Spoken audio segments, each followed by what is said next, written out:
It's purely my personal opinion అని చెప్పేస్తాడు sir. Disclaimer ఇచ్చేస్తా. అడవిలో రాజైన సింహం ఒకరోజు అన్ని జంతువులను సమావేశానికి పిలిచింది.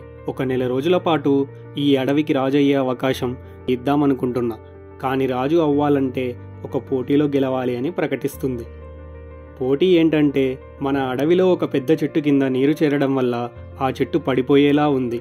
ఆ చెట్టుని ఎవరైతే తొందరగా రక్షిస్తారో వారే ఈ అడవికి రాజు అవుతారు అని చెప్తుంది. అప్పుడు చిరుతపులి, పరిగెత్తడంలో నన్ను మించినవాడు లేడు, ఎలా అయినా నేనే రాజు అవ్వాలి అనుకుంటుంది.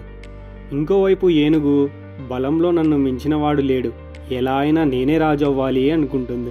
మరోవైపు నక్క, తెలివితేటలలో నన్ను మించినవాడు లేడు, నేనే రాజు అవ్వాలి అని అనుకుంటుంది. అప్పుడు సింహం పోటీని ప్రారంభిస్తుంది. చిరుతపులి, ఏనుగు, నక్క పోటీలో పాల్గొన్నాయి. ఇతర జంతువులు చూస్తూ ఉన్నాయి. చిరుతపులి అతి వేగంతో పరిగెట్టి చెట్టు ఉన్న స్థలానికి చేరిపోయింది. చెట్టు దగ్గరికి అయితే వేగంగా వచ్చేసింది, కానీ ఇప్పుడు ఆ నీటిని ఎలా తీసేయాలి, చెట్టుని ఎలా కాపాడాలి అని మాత్రం అర్థం కావడం లేదు. నక్క చిరుత కంటే ముందుగా చెట్టు దగ్గరికి రాలేకపోయినా నక్కకున్న తెలివితేటలతో నీటిని ఒక గొట్టం ద్వారా బయటికి పంపిస్తుంది. కానీ ఆ తరువాత ఏం చేయాలో తెలియక అయోమయంగా కూర్చుంటుంది.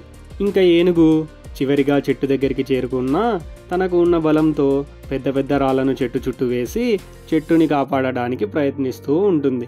కానీ మనసులో ఏదో ఒక ఆలోచన, నేను ఎందుకు చిరుతలాగా పరిగెత్తలేకపోయాను అని. అప్పుడు సింహం ఏమీ అర్థం కాక కూర్చున్న చిరుతని, అయోమయంగా కూర్చున్న నక్కని, ఏదో ఆలోచిస్తూ పనిచేస్తున్న ఏనుగును చూసి నవ్వుతుంది.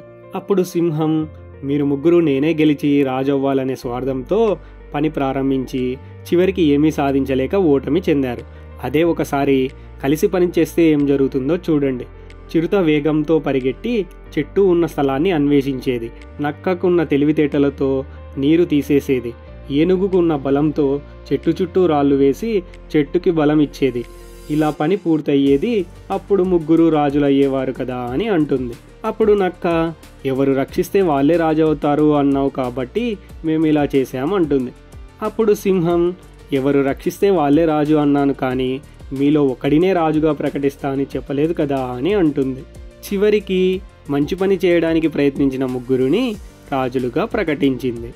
ప్రయత్నం చేసిన చిరుత, నక్క, ఏనుగు రాజులుగా ఎదిగాయి.